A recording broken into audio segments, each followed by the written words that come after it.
Recibimos como fue anunciado al economista Agustín Iturralde, a quien agradecemos su presencia. Gracias por mi buen día. Buen día, Nicolás. Muchas gracias por la invitación. Bueno, un placer. Yo decía, un joven economista, esas voces que empiezan a aparecer de a poquito. ¿Cuánto se volvió del exterior? Y ahora hace poquito menos de 2 meses. Volví a fin de año, el 16 de diciembre. Sí, para quedarme, y ya me enganché a laburar acá en el Centro de Estudios para el Desarrollo. Así que muy motivado y contento con esta etapa. ¿Qué es lo particular de formarse en el exterior? ¿Qué cambia? Y bueno, para ahí hay 2 patas fundamentales, ¿no? Una, lo que es la parte más obvia, que es la parte puramente académica. Bueno, estudiar en una universidad reconocida en el exterior, con gente de primer nivel, donde se discuten lo último del conocimiento que se está discutiendo, las últimas tendencias, estar expuesto a eso, poder ir a charlas de un premio Nobel, ir a charlas de alguien que está realmente a la vanguardia, lo que es, normalmente se dice la frontera del conocimiento. Eso es muy estimulante, es como muy lindo, es muy fácil estudiar así, con esa estimulación. Y después la otra pata, para mí, trascendente, y es tan relevante como esta, es, bueno, vivir en el exterior, ¿no? Vivir en el exterior, hay una frase de un español muy conocido que dice, el nacionalismo se cura viajando. Para mí no es así, es al revés, yo quiero más a Uruguay cuando viajo, pero sí, viajando y conociendo cómo funcionan otras sociedades, se entiende más la propia sociedad. Quien no conoce otras realidades no conoce ni la suya propia, porque en la comparación es que entendemos nuestra idiosincrasia, nuestra forma de ser, y bueno, estar expuesto en una sociedad. En mi caso estuve 1 año y pico en Londres, una ciudad muy particular, muy globalizada, muy multicultural, en un momento muy trascendente, aparte, donde el Reino Unido está discutiendo, bueno, el tema del Brexit y otras discusiones muy trascendentes. Claro, usted le agarró el plebiscito del Brexit estando en Londres mismo. El plebiscito fue 2 meses antes de llegar. Me agarró toda la discusión. Todo el proceso. Toda la discusión, la activación de la cláusula de Theresa May, la primera ministra, diciendo, bueno, nos vamos, se activó la cláusula para la negociación. Bueno, ¿Y qué puede pasar con eso? Y mira, yo lo que creo que va a pasar ahí, es muy difícil preverlo. Ahora hay una movida de último momento de gente, George Soros, que es un multimillonario, que es muy conocido por su activismo político, como que se empezó a juntar con políticos británicos y quiere parar el Brexit. Yo no creo que haya un escenario real de parar el Brexit, porque aparte sería, más allá, para mí no fue una buena decisión, pero sería ciertamente cuestionable cuán democrático es ponerle freno a una decisión soberana. Pero sí en la negociación de qué tipo de Brexit es que se juega mucho. Allá la discusión hoy en día es entre el soft y el hard Brexit, un Brexit blando, un Brexit duro. En esa discusión es que se va a jugar realmente. Un soft Brexit sería un Brexit, pero que continúe con acuerdos con la Unión Europea, que se pueda seguir comerciando razonablemente. Y un Brexit duro sería, bueno, hasta acá llegamos y con la Unión Europea vamos a tener el mismo relacionamiento que tenemos con el resto del mundo. Lo primero parece mucho más razonable y probable y que va en el interés de todas las partes. ¿De la gente incluso? Porque ahí está la decisión de los que impulsaron el Brexit, que sorprendió finalmente que ganara el Brexit. No era algo previsto. No era, no. Y desde ese punto de vista me imagino que habrá mucha gente, hasta políticamente, querrá aprovechar esa cuestión y ese nacionalismo un poco exacerbado que existe. Sí. Viste que el Brexit está en esa suma de resultados electorales inesperados que tuvieron los últimos 2 años el mundo, junto con lo de Trump, junto con el plebiscito de Colombia de la paz, que los gobernantes se creyeron que proponían algo y era como el establishment, que se usa normalmente la palabra, la clase gobernante pensó que tenía atadito un tema, y la gente los ha sorprendido. Creo que acá el interés de la gente es muy difícil lo que va a pasar. Las previsiones más confiables son de que alguna consecuencia económica en el corto plazo va a tener, negativa para el Reino Unido. Los que apuestan a esto creen que, bueno, que van a apostar a un Reino Unido globalizado, que va a comerciar con todo el mundo, que no va a estar atado a solo la Unión Europea, y en el largo plazo va a ser mejor. Hablan de como el modelo que a veces mencionan algunos, Singapur, que es un país muy pequeño, muy abierto, que comercia con todo el mundo, bueno, como un Singapur europeo, pero es ciertamente difícil. Lo cierto es que ahora la negociación pasó la primera fase, que era lo que ellos llaman el divorcio. El divorcio fue, la Unión Europea dijo, antes de negociar cómo nos vamos a llevar en adelante, quiero negociar las condiciones. Y puso 3 condiciones que eran, si no, no iban para adelante.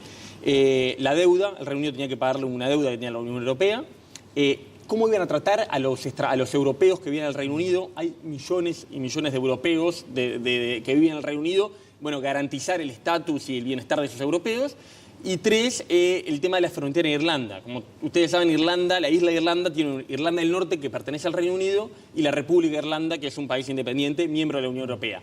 Hay una frontera terrestre que, bueno, en Irlanda hasta la década del 90 hubo una guerra como por motivos religiosos, entre otros, y en el acuerdo de paz que se hizo, una de las condiciones es que ahí no iba a volver a una frontera. Hoy se pasa de un lado para el otro. Sí. Pero claro, eso, que no haya una frontera de entrada al Reino Unido, complota contra lo que el argumento más fuerte de los Brexiters era recuperar nuestras fronteras, controlar nuestras fronteras. Y bueno... Ahí sí hay un problema. Hay un problema. Ahora parece encontrar una solución salomónica, pero hay que ver cómo se implementa porque el diablo está en los detalles. Se pusieron de acuerdo en este divorcio y ahora empezaron a negociar la futura relación. Y bueno, tienen hasta marzo del 2019. Si no se ponen de acuerdo, se van sin ningún acuerdo y pasan a ser un país más, empiezan a tener relación como dos entidades independientes que nunca se conocieron. Theresa May, la primera ministra, ha dicho que no haya acuerdos mejor que un mal acuerdo, como para meter presión en la negociación. Y bueno, que ahora... no haya acuerdos es mejor que un mal acuerdo. Sí, o sea, es mejor quedarnos independientes que tener un mal acuerdo negociado con la Unión Europea. La frase en inglés es no deal is better than a bad deal. Es mejor no hacer acuerdo que tener algo que nos presione, porque claro, Merkel, que es bueno la principal de la Unión Europea, es un choque de trenes también, ¿no? Es un choque de trenes. Es un choque de trenes, pero un tren es mucho más grande que el otro. Ese es el problema. Claramente el tren europeo es más grande y le han metido un poco el peso. Le han dicho, las 4 libertades que hay en la Unión Europea es la libertad de bienes, de servicios y de personas. Las 3 libertades, perdón, de bienes, de servicios y de personas. Y el Reino Unido quiere mantener las primeras 2 y se quiere olvidar de la última, porque justamente el tema migratorio es lo que está ahí en boga, por lo cual los Brexiters, el nacionalismo salió por la inmigración. Y le dicen, sin las 3 libertades no hay ninguna, le dicen. Y el Reino Unido quiere tomar solo la parte que le sirve. Y ahí están negociando y yo creo que la cordura va a primar y... A pesar de lo que dice Theresa May, casi que cualquier acuerdo es mejor que no haya acuerdo, porque es para el interés de las dos partes, y probablemente le van a hacer un traje a medida, van a hacer un nuevo relacionamiento, es un traje a medida al Reino Unido, y continuarán transando. Y para nosotros, el resto del mundo, esto que parece, bueno, te escucha, en realidad parece bastante ajeno a nuestra realidad, uno puede llegar a impactar esto en Uruguay.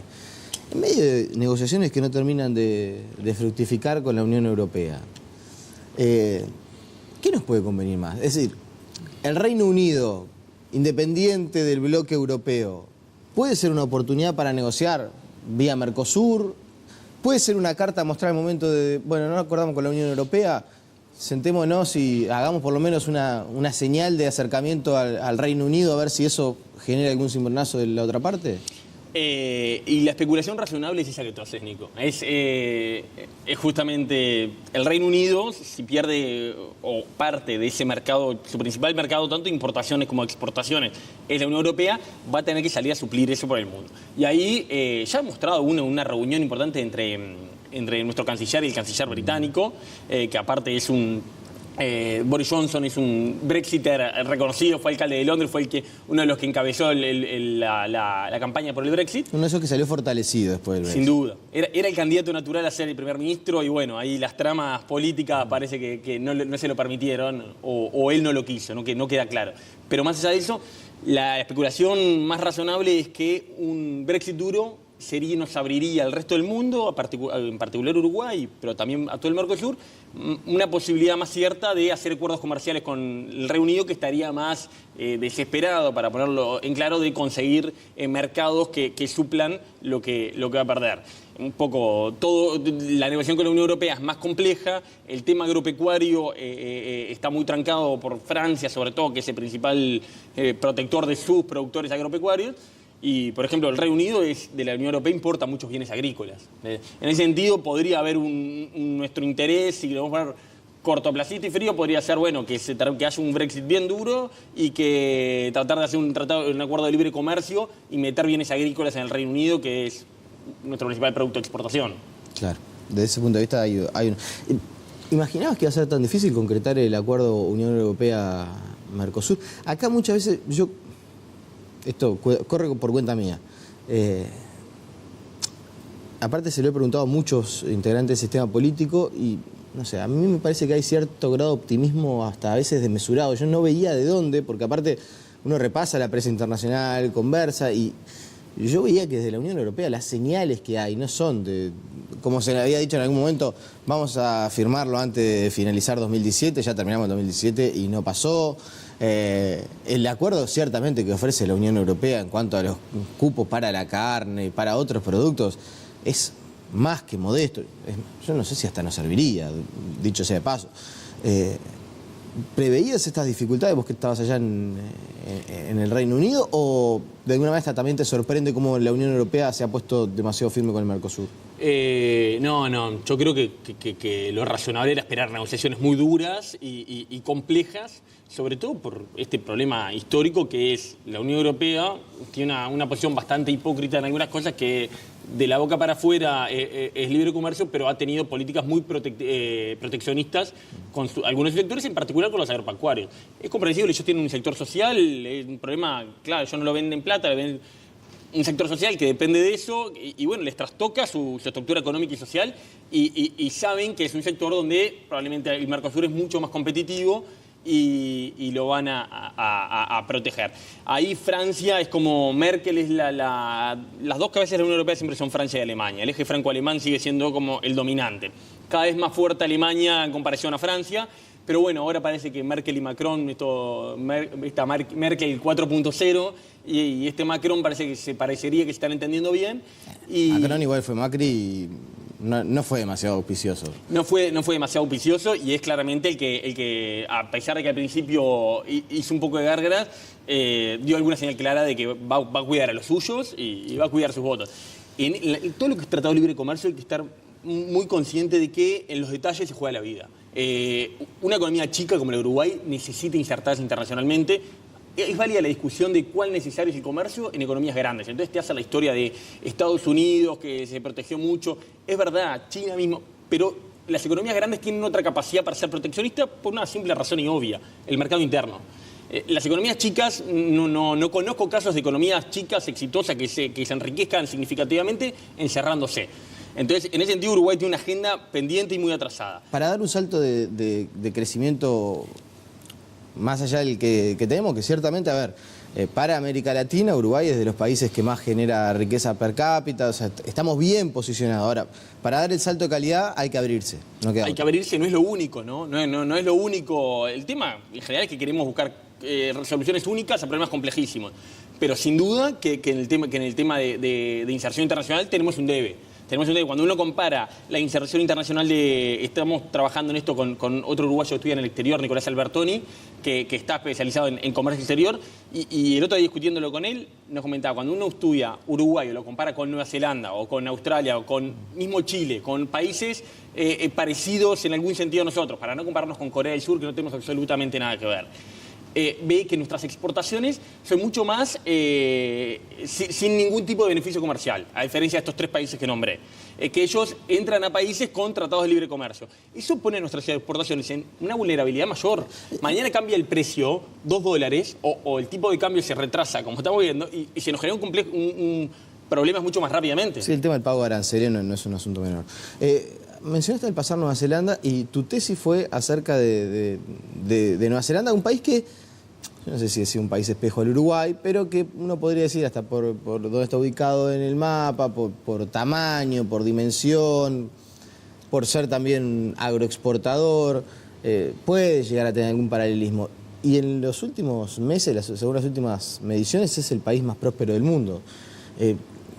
Podemos pensar, yo no sé si decir que Uruguay pueda transformarse en el país más próspero del mundo, pero ¿hay un camino a seguir ahí?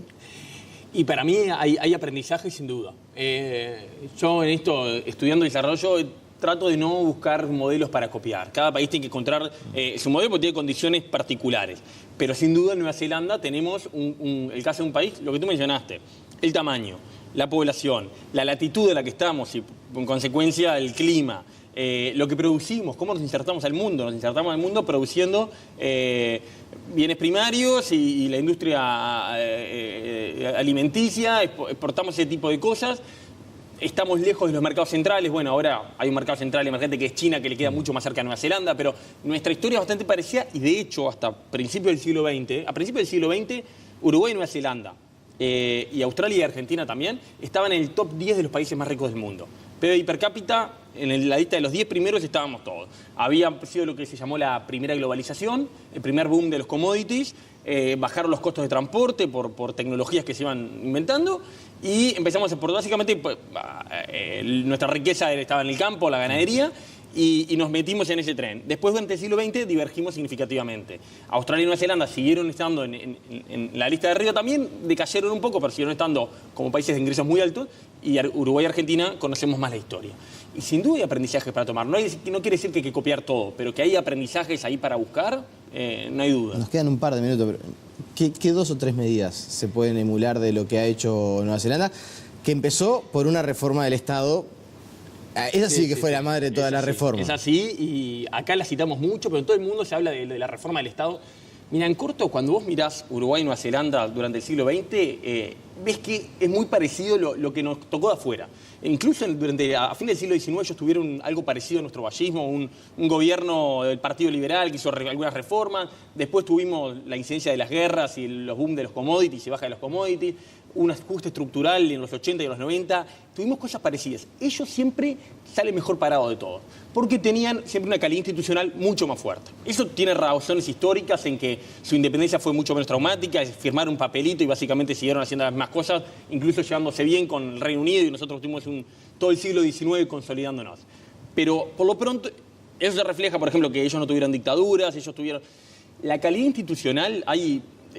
¿Por qué fracasan las naciones? Un libro de Acemoglu, que ahora está bastante de moda, que él lo que habla es que la diferencia entre los países no es ni la cultura, ni el clima, que lo que hace es que lo que hace que un país le vaya bien o mal es las instituciones. Las reglas que hacen que las élites no se las lleven todas sin pagar impuestos, que la ley se cumpla, que si tenés un problema con el Estado puede ser la justicia y hay un poder independiente. Eso es lo que permite que haya mercados competitivos, sin privilegiados, en el que la economía crece, el Estado recauda, hay servicios públicos. Esa es como la estrategia que creo que funciona y ahí es la tendencia dominante. En ese sentido, Uruguay tiene algunas reformas institucionales pendientes que Nueva Zelanda ya hizo. La reforma del Estado. Claramente en Uruguay tenemos un Estado, una carga fiscal muy alta comparada a la región, comparada con otros países no, pero lo que es claro que los países que tienen cargas fiscales como la nuestra tienen servicios públicos de mayor calidad. La gente paga impuestos y tiene más claro lo que le vuelve. Creo que ahí hay el ciclo fiscal, eso es clarísimo. En Uruguay, salvo el gobierno de Valle, que no tenía nada que pasar, cada gobierno, todos, no se salva a nadie, salvo Valle no se salva a nadie, el año electoral aumenta el gasto muy por encima de las posibilidades de cualquier estimación de mediano plazo. Tener un déficit mayor que el crecimiento esperado no es sustentable. Hay consenso sobre eso, lo sabemos todos. Pero igual lo hacemos porque no hay incentivo, porque cada gobierno tiene incentivo a gastar un poco más y asegurarse un poco más la próxima elección. Por ejemplo, por nombrar una cosa, Nueva Zelanda tiene unas reglas fiscales mucho mejores en ese sentido, que evitan los comportamientos procíclicos, que cuando hay gastemos y después haya que ajustar cuando no deberíamos estar ajustando. Ya queda planteada la mesa para una futura instancia. Me van a matar. 30 segundos. ¿Qué va a pasar en 2018 con la economía, acá en Uruguay? Acá en Uruguay, y yo creo que en el 2018 vamos a tener un escenario parecido al del 2017. Uruguay va a seguir creciendo como a dos tiempos. El crecimiento probablemente esté en 2 y algo, quizás se acerca al 3, impulsado por el mercado interno. El consumo sigue creciendo, impulsa el crecimiento, y tenemos problemas en los sectores más productivos que se reflejan, más allá de lo del agro, que es un tema más nuevo y más polémico, en el desempleo. Uruguay viene creciendo desde que terminó el boom de las materias primas en 2014.